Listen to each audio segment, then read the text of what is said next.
And now, from beyond our dimension, this is the JeffMara podcast.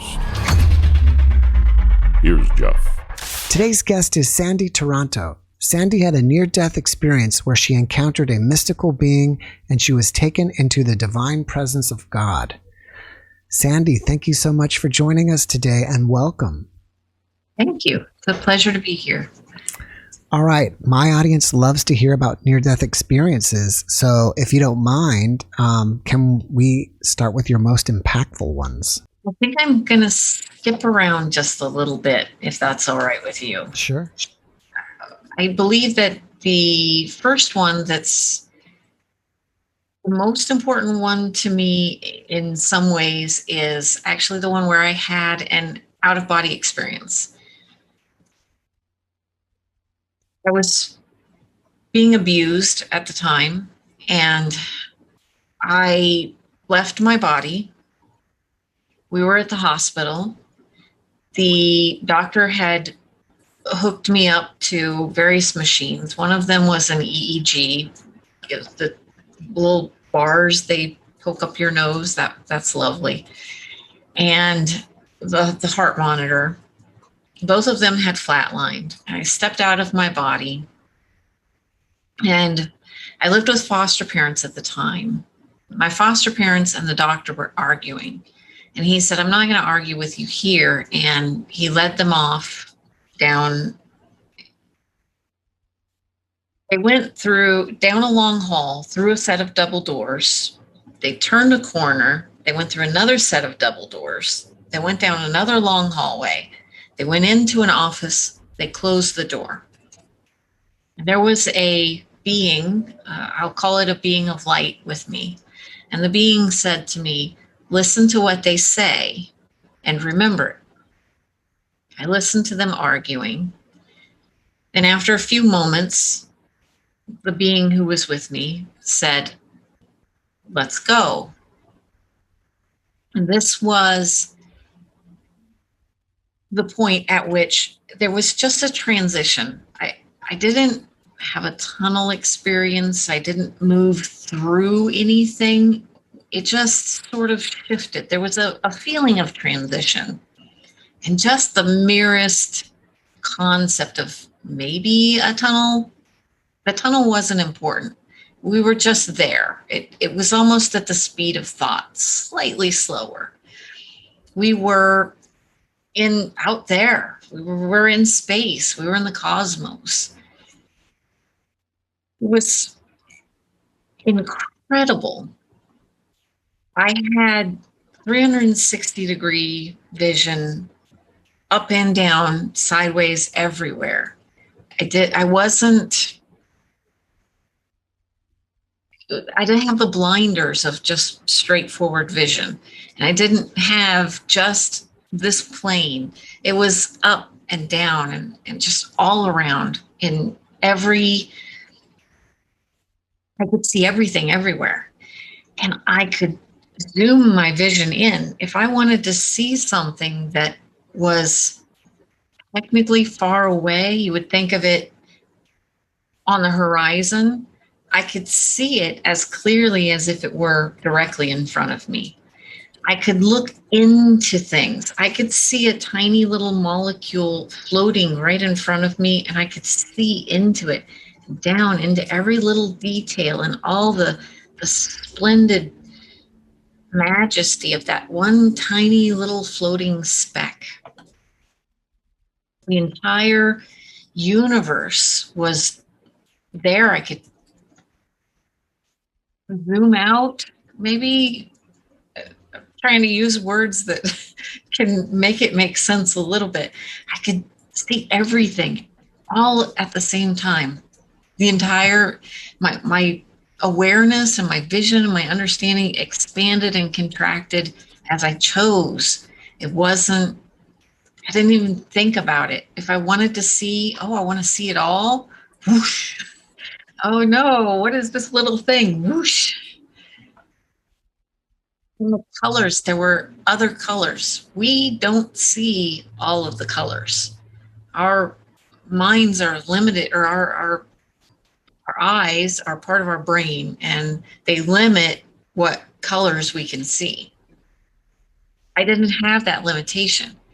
Something important is it wasn't psychedelic colors. It was just other colors, as normal as I'm looking at my room or anything else. That was normal. It wasn't overly vibrant. Was it vibrant? Yes, but it wasn't enhanced in an unnatural way. That it was natural. My hearing was incredible. I talk about hearing music. A better way for me to say it is everything was music. The sounds that the suns made, the sounds that the planets made, was rhythmic. And even when it wasn't rhythmic, it was just beautiful, unspeakably beautiful. I don't even know how to express the splendor of the sound that I was immersed in. And with synesthesia in a way, I could see sound. I could see and understand how the sound waves moved along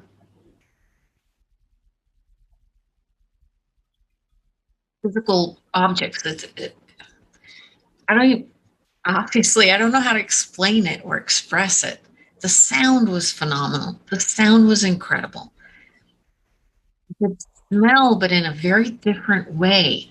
I understood every molecule around me and how it would taste and how it would feel. And I could look at something and I would know how does it taste? How does it feel? What does it sound like?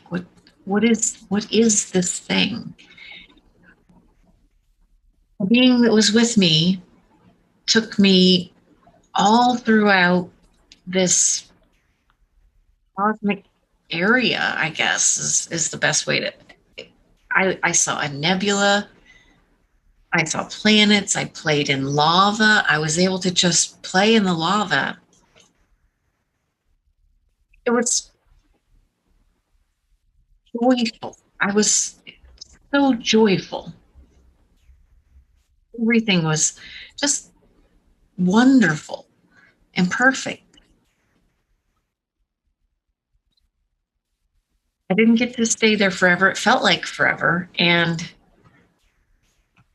because there's no time over there, I would say it was forever. But there did come a point where let's go and you have another, I guess you call it an appointment. You have an appointment. It's time to go. And that was when I was taken into the presence of the higher power.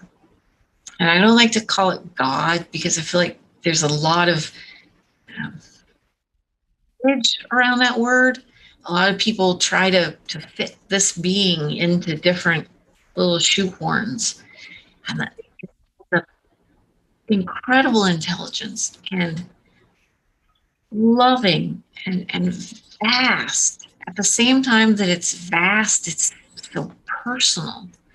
And I felt intense love, and I felt intensely loved. I felt the gratitude of this being towards humans.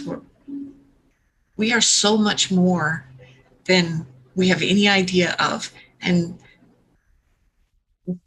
immense intelligence, love I was in it. I was surrounded by it. I was part of it. I was me in every way. And I was so wrapped up in and engulfed in this magic, this just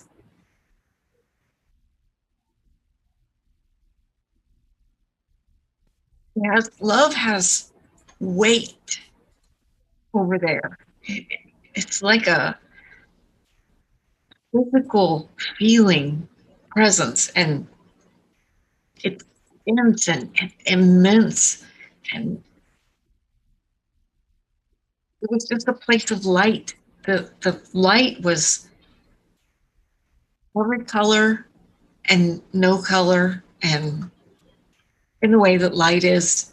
And it was filled with the presence of that higher being and its awareness. And it was aware of me, and it was embracing me on a personal level, even though I knew it was embracing everything on a personal level. I've never been able to accept the idea of an impersonal God because it was personal. It was there with me, and I could feel the full weight of its love and attention beyond the ability to even articulate. Because my childhood during that time was so incredibly stark, it was an enormous difference from what I was used to. And I believe that I was given that time to help me survive what I was going through.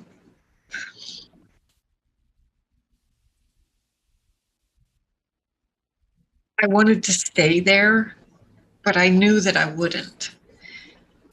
It's different than, some people say I had to go back, or I didn't have to go back, but I knew I would.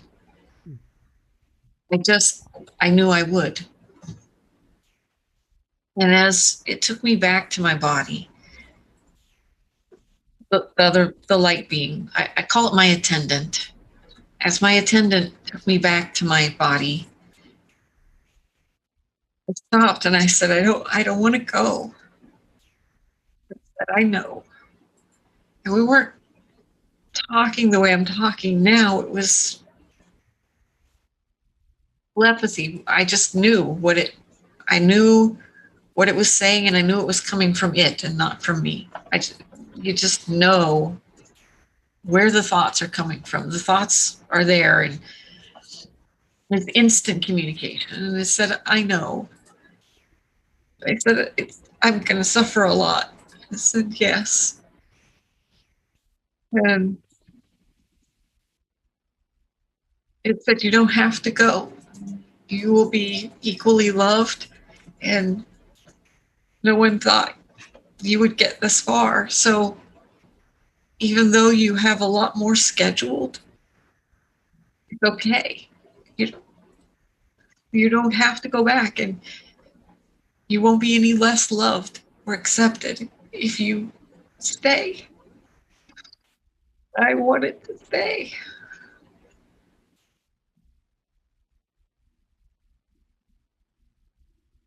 So I said, I'll go back.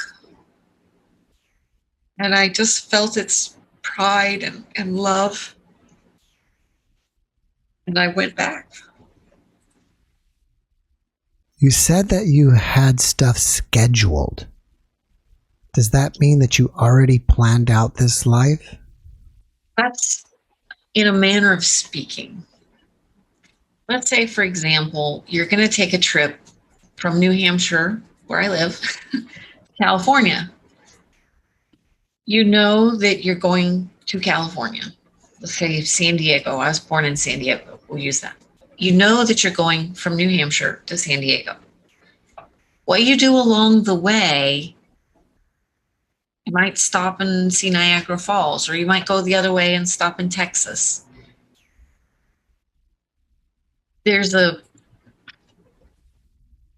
are certain destinations along the way that we come together and agree on with the people who are going to be in that experience together with us. So, for example, if I'm going to have birth, if I'm going to give birth, I'm going to have a child. The child and myself and the father, we're all planning that experience together. If I step out, someone else will reroute and step in if it's acceptable in their plans together with the other souls that they're in this world with. So yes, but not completely. The way that I was given to understand it is that we do come here with a loose plan at night when we're sleeping and we're in deep sleep and we're not aware. We're all gathered together and we are planning. And so it shifts, but usually with primary factors being the main thing. For example, if I need to eat fish and get sick from it and go to the hospital, then I will eat fish and get sick and go to the hospital. If it doesn't matter what I eat, I might eat fish, I might eat chicken, whatever. It's not as cut and dried as do you have this overall life plan set out from the very beginning? Yes and no. There is free will within the framework. You do come with specific milestones, I guess would be the word for it. And we try to meet those milestones. And I use the word fail because I don't really have another word for it. Maybe if we tap out or in some way we're not able to make that, there's always someone who can shift into that space. However, when you agree to do something, for example, if I agree to have my daughter, like, I'm going to come here and give birth to a child, you're the best person for that experience. And there's a shift that has to take place if you don't decide to complete that experience. Well, during this experience, were you made aware of your future plans? Only a few. And the very few that were specific to me have already come to pass, except for one. It was just three things.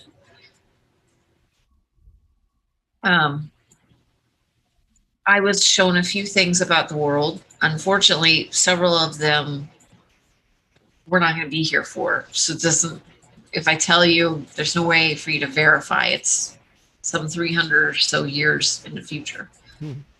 Maybe you can tell us, and someone 300 years in the future will see this podcast and say, hey, there it was. Well, it's just we're entering an ice age, and it's a normal phenomenon. We are very upset and distraught. The weather's going whatever. Basically, the solar system will heat up first, and then the sun will go into a period of low activity and will enter the Earth. The whole solar system will enter a cold stage, which will give us an ice age, another ice age. Humans will survive. The other thing is in our life, or in my lifetime, something that I should see in my lifetime is there will be more, what I will call them secular centers. They're centers for charity, and it will be young people who will be creating these centers where it's similar to a church. There will be lectures and talks, but there will also be charity, like a support system. People who can come in there. One example, it might be someone who has been kicked out of their home and has nowhere to go. And they're a child still. It happens pretty often. So they're a child still. Technically now they have no guardian. They have no home. And many of them don't know what to do. They try to live with friends. They drop out of high school because what are they going to do? They can't go because their guardians aren't taking them. These centers will be helping people like that. They will be very transparent with their donations. When people give them donations, they'll be able to say, I want this to go to feed hungry children. I want it to go to house the homeless. I want it to go to this, to that, to that. And all of the financial information will be absolutely transparent. People will be able to walk in and look at an app. And it's really amusing to me now because I didn't understand. I actually was shown people standing in this room and they were doing this on the wall and looking at numbers on the wall. And I was like, this was 1977, 77, 76, whenever. So this was the 70s. We didn't have computer monitors that you were touching and scrolling on, looking at the wall and going. For me, it was very bizarre. Like, I don't know what these people are doing, but that's cool. I knew that they were looking at financial information, and that was because this facility that we were in was transparent with its financial information. That was as much as I understood about what they were doing with their fingers on the wall. And I knew that I wouldn't remember when I came back the rest of the concept, if that makes any sense. I do know that I understood at the time what computers were and what they were doing and how the computer worked. Like, I understood everything about how the computer worked. I understood microchips, like all of it, but I knew I wouldn't remember that. Kind of a spoiler alert. So I didn't get to retain that. What I retain is people just standing there on the wall and flipping through numbers that were scrolling along the wall. And it's very amusing to me now to have that memory that I've had my whole life that never made any sense. What are these people doing to the wall? And why are their numbers moving on the wall? It wasn't, it had the screen around it. Later it was, I guess they're on the TV, but you can't do that on the TV either. Now you can do it on a laptop. And that's what they were doing. They were doing a touch laptop, and they were looking at it was mounted on the wall, and they were scrolling through the financial information. And that is a massive, if you want to call it evolutionary step or advancement in enlightenment or whatever. These transparent financial centers of charity, they create housing for the homeless. I had a hard time spitting that out. They produce housing for the homeless. They take in teens who have been kicked out of their home for whatever reason. They help people apply for financial aid, for services from colleges. Just incredible amounts of service come from these secular centers. And it will be young people. They will be started by teens who will say, we want one of these in our town. And they will have adults saying, well, we'll help, but you got to make it happen because we're not very interested in this. I can't wait to see them because for now, most charities are connected to churches, which is wonderful. It's wonderful that churches do charity. However, the concept of these secular or non-denominational, non-connected places is that ability to be absolutely financially transparent, and that everyone of every belief will be able to go there. If you're a Muslim, you go there and you won't feel like, oh, they could try to change what I believe, or I don't know what's going to happen there. It's going to be 100%. Here you are. If you need help, we are here. Done and done. And that's across the board. It is its own step forward. It's its own step up into the next age of us as human beings. And that's going to create a lot of ripples out into society that's going to change a lot of very entrenched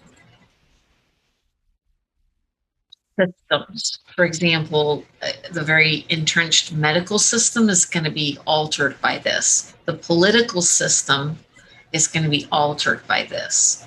The religious systems are going to be altered by this. All in positive ways. Of course, there's going to be people who are not going to like change, period. It doesn't matter if it's good or bad. If it's not the same, I don't like it. But for society as a whole, these centers are going to be very powerful. And it will be young people in concert with adults saying, kids, you got to make this happen. And the kids are going to say, what we want a place where everybody's accepted. We want a place where everybody gets help. We want a place where everybody feels safe. We want a place where no matter who you are, if you come in here and you need mental health assistance, you need food, it's going to be available 24 hours a day.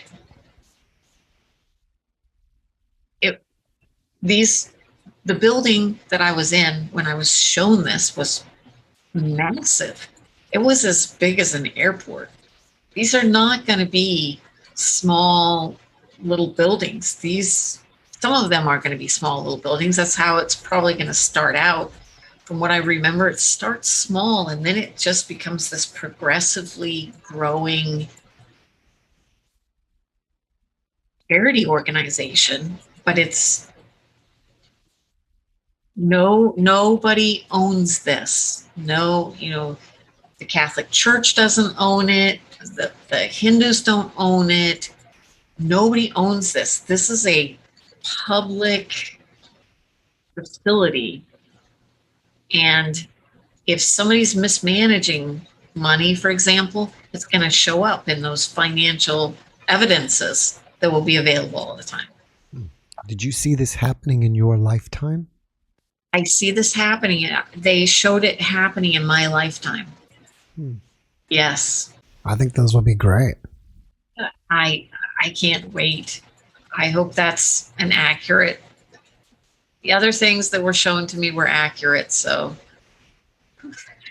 how exciting that is to think of seeing that happen. It's just amazing. When you were connecting, and I'll just use the word God, but when you were connecting with God, I kind of got the sense that God was thankful for you, for your experience. Am I right about that? And is that maybe like you're helping God or you're giving to God your experience? Yes. And in fact, that's a human thing. It's not a me thing. It's a human thing. That in another one of my NDEs, the higher power actually gave me information. And I don't know of a better word than it was just a massive download of vast amounts of information that were not intended to be delved into in that moment. They were for when I got here. Like I understood and I grasped all of it instantly, but it wasn't intended for that experience. It was intended for this experience.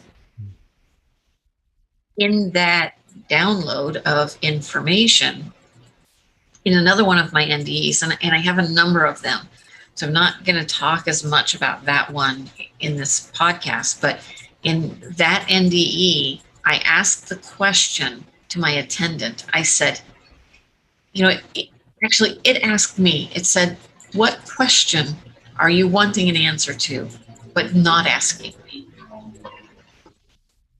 And a part of me was still that 5 or so years old child. And I just had that plaintive, why? Why? I had suffered so much and I was in constant pain all the time.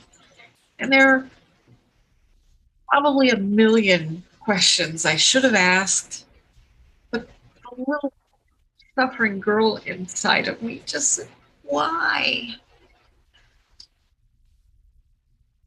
Why am I hurting? Why am I scared? Why am I alone? And the answer was that we experience everything that a completely loving, perfectly loving, absolutely unlimited being cannot experience. If God is unlimited, that's a limitation. God is limited to being unlimited. If God is the absolute personification of love, then God is limited to being love. And love cannot know or experience or understand evil, sorrow, pain, indignity, suffering. It cannot experience that. And so, souls, we humans and other souls, chose to come into being from within God. And I've said in the past, God created us, but that's not accurate. We arise, we decide to be.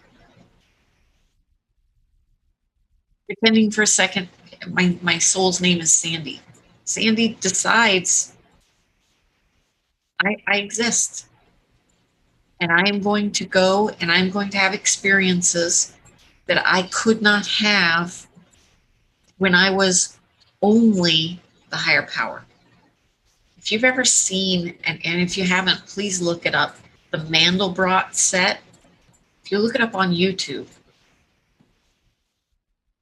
the Mandelbrot is a graphic image, and inside that graphic image, if you zoom in on it, you find the same image again. And if you zoom in again, you find the same image again. And no matter how deeply you zoom in, you keep finding the same image over and over and over again within other bits and pieces of the larger image. And that to me is the most perfect representation of how every single one of us is a part of God, and yet we're an individual. I am, one image, and yet I am the totality, but I'm not. You can't articulate this. You can't, you might be swimming in the ocean. You're not swimming in the whole ocean, but you are swimming in the whole ocean. The same idea that I arose out of God. You arose out of God. You decided to be a soul that is separate and yet part. We chose collectively to experience all that God cannot.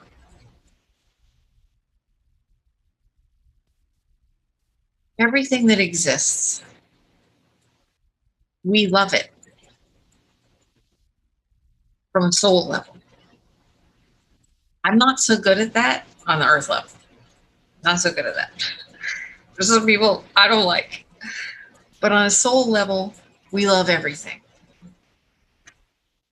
And if you were to ask me, for example, here's your beautiful daughter. If God cannot experience what you experienced, your daughter will cease to exist. Would you do this all over again so that your daughter could exist? And my answer is yes. As immensely, incredibly difficult as my life has been, and it has been extraordinarily hard, I would do it again because I love my daughter. And from that standpoint, when you're over there, there is this tiny little place called Earth. It's not even a speck in the totality of all the universes. And yet, here and on just a few other worlds, we are experiencing immense, extraordinary suffering and struggle and difficulty and everything else that exists, everything in the universe, everything in all of the universes exists because we come here and we do this. And we do it because we love everything. So think about it this way. God creates everything. And it says, I love this. I love this. This is wonderful. It's beautiful.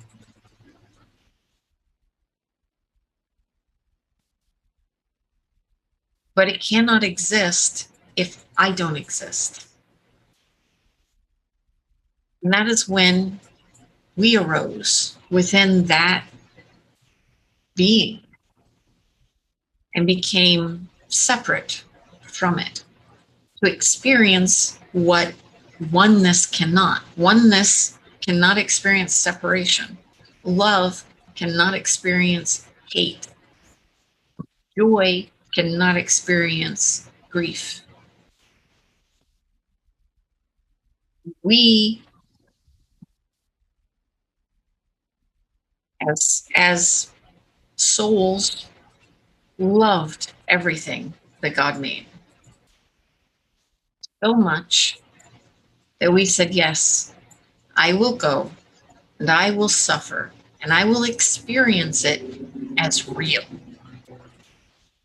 Because God can't just, oh, I'll just imagine suffering and that'll be good enough. It has to experience it as real. And I'm not going to pretend for even 1 second. This sure feels real to me. It feels very real to me. And that to all of us. There are some who get it. I'm not one of them. I've had NDEs and I'm still not one of them that really gets that this is not real. Like, I'm hurting and it feels awfully darn real. And I don't love this concept. Do I think it's true? Yes. I think that is the reality of why Earth exists. And that is the reality of why we're here. And people often ask me questions about it. And I just have to be honest and say, I can't really defend it because I'm kind of not okay with it. I'm angry at my soul. I feel like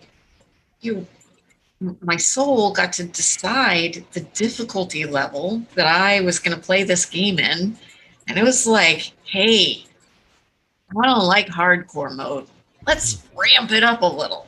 And I'm angry about that. I feel like I'm the one who has to suffer, but my soul made the decision. And intellectually, I understand I am my soul. My soul is me. When I'm hurting, that doesn't follow for me. And I get angry. Like, You got some nerve on you. Ow. It's difficult for me to be okay with it unless, as I said, I look at it and I think about it. Would I do this so that my daughter could exist? Because I love my daughter so, so much. I love her more than I love anything else in this world, I think. And I can't wait to see her go to the prom. I can't wait to see her get married if that's what she wants. There's so much about this world that I want for her to experience and to see and to do and to travel. She wants to see the pyramids. I want her to see the pyramids. I want to see the joy that she can find in this world. In the middle of all of this, I want her to experience the joy. And I love her very, very much. And if I had to go through it all over again, okay, Sandi, your daughter Kira is not going to exist unless you do it all again. I hate you, but okay. But I do know that even as this person here, I would do it. I would say yes because of love. So I can't be too angry at my soul, I guess. I am, but I suppose I not reasonably so. During one of, I'm sorry, go ahead. It's a very difficult paradigm to explain. That's all I was going to say. During one of your NDEs, you encountered aliens. Can you tell us about that? Yes. In fact, that was the download NDE. I call it the download NDE. That was what my attendant took me to show me the beauty of life in the world. The first world that it took me to, we appeared right at the bottom of these waving fronds, beautiful, almost looked like trees. They were, but big, one big broad leaf that went up into the air. I thought it was the air for just a moment, and I realized it was water. I was in the water, and these red and green and gold veined plants were rising, towering up above me. And there were, I guess, mer people living in them. They were very similar to humans, but very elongated. And curiously, they always show mermaids, their tails are this way. Their tails were this way. And I thought that was interesting. Years later, when I saw mermaids, I thought, well, their tail's not right. These beings did not see me. I just watched them. They were not aware of my presence. We didn't interact with them. I just watched. They lived on a world almost entirely water. It had a core, but the surface of it was water. And they had their existence in the water, and they had never known anything else. The very idea to them of living on land would have been utterly unthinkable. Not even a concept of it. They were beautiful. They were just incredibly beautiful. And again, it's important to understand that I had that enhanced vision, and I could see all of the colors and their scales and all of the colors in the water as it moved around them. It was phenomenally beautiful. My attendant let me watch for a while as they went about their life, and they had structures. They had what we'd call technology. My attendant took me down deeper into the water area. And here there were caves that were formed out of symbiotic coral. I mean, we don't have a word for the kind of creatures these were, but there were caves, and inside these caves were creatures much like dolphins, somewhat similar.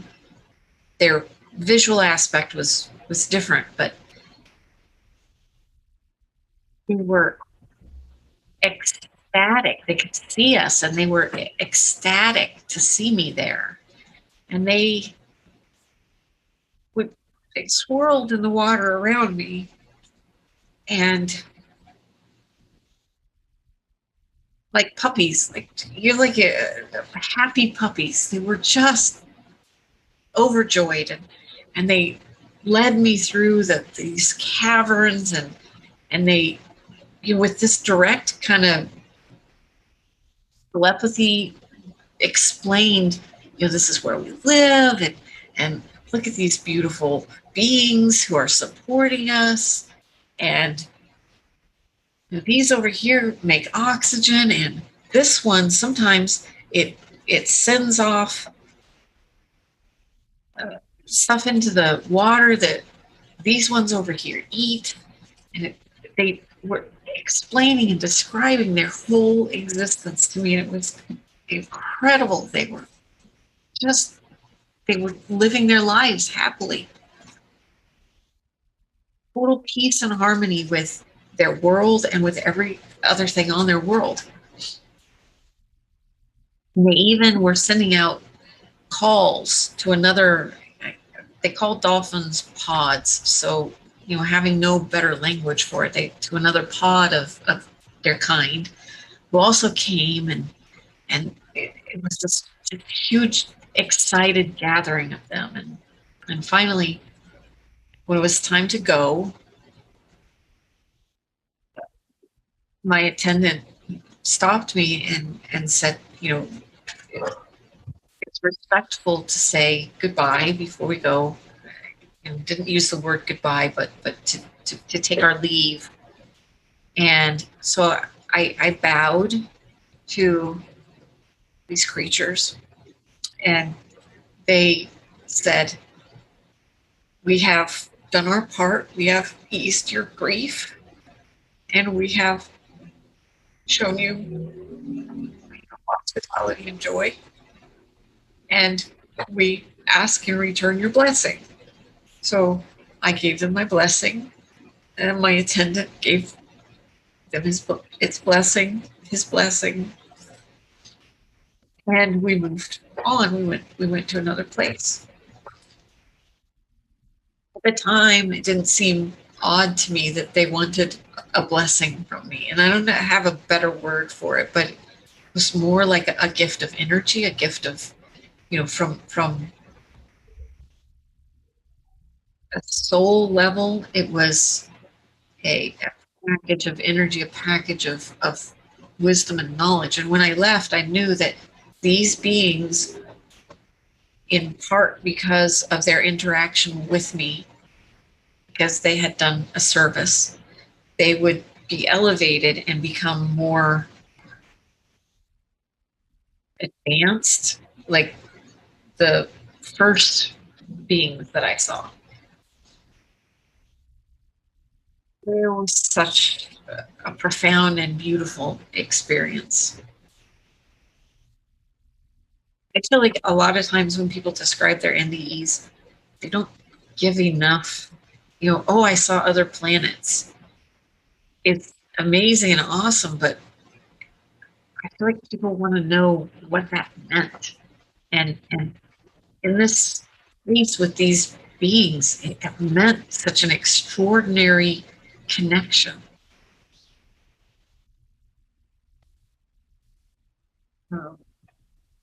Another thing that I learned from that experience, but also, interestingly enough, from planets and suns and celestial bodies who also have souls, that the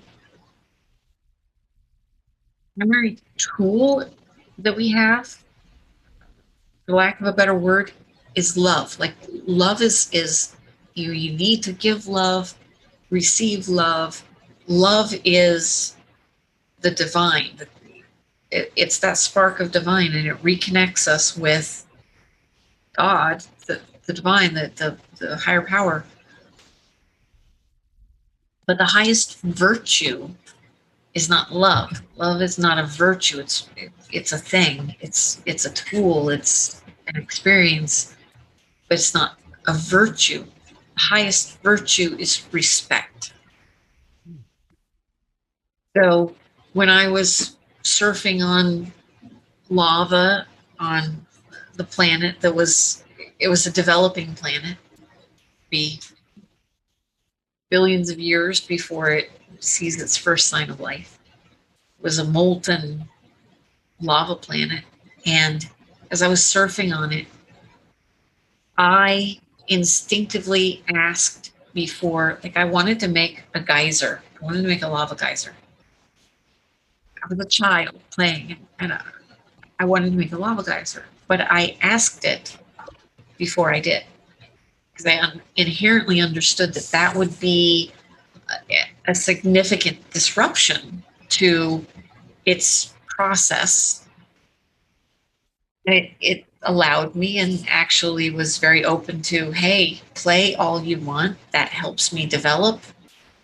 I welcome you doing that. And that was respect, though. And the biggest thing with respect is, you've heard of the golden rule. Everybody's heard of the golden rule. But there's something they call the platinum rule, which is do unto others as they would have done unto them. As long as it doesn't harm you or anyone else. If somebody wants to be called he or she or they, it doesn't harm you, and that's respect. The respect, well, if I were doing something wrong, I would want somebody to tell me. If somebody thought that what I was doing was immoral, I would want them to tell me. So that's why the highest virtue is respect. You might want somebody to tell you, but that might not be what they want. Rather than, I'm going to do to you what I want done to me, hey, what do you want me to do? That is the highest respect, and that is the highest virtue. And over there, it's automatic. Everyone does it. And of course, communication is instantaneous, so we immediately know I should ask. If I want to play with your lava, I should ask. Here, not so much. I think if people take any one thing out of my experiences, I would want it to be respect is the highest virtue. Love is the greatest gift. It's the greatest thing you can give. It's a tool that you can use. It can help you navigate respect, but respect is the virtue. Like love is kind of a different thing. It's not really a virtue. It's an action, a decision, a feeling, all of these things, but respect is the actual virtue that expresses love the best. I'm going to switch gears on you here, Sandi, because I'm running out of time. But you did say that if people want to find out more about your experiences, it is on a website and they can read all about that. Is that correct? Yes. And that's free to go and read. Correct. All right. I'll put a link to that. It's not my website. It's not yours, but I'll put a link to that in the description below. That would be great. All right. Well, before we finish it up here, do you have one last positive message that you can share with everybody? When you give love, love flows through you. Love is never wasted. because if you have given someone love and it feels like it was wasted because it wasn't returned, remember that to get out of you, it had to come through you. So love is indeed never wasted. No matter how it might feel, whatever the outcome of what you attempted to do out of love, it's never wasted. That's a great message. Sandi, thank you so much for joining me today. I really appreciate you, and I wish you the best. It was a pleasure. Thank you. Thank you for your good questions. Thank you. All right. Well, you have a wonderful evening, and I hope to see you back soon. You too. Thank you. Looking forward to it. Mm-hmm. All right. Good night. Good night. Thanks for watching the JeffMara podcast. I really appreciate you. Another way to show support is through YouTube memberships. And if you do, there are loyalty badges and other perks depending on your level of membership. All you need to do is click the join button underneath the video to find out more. Thank you for your support.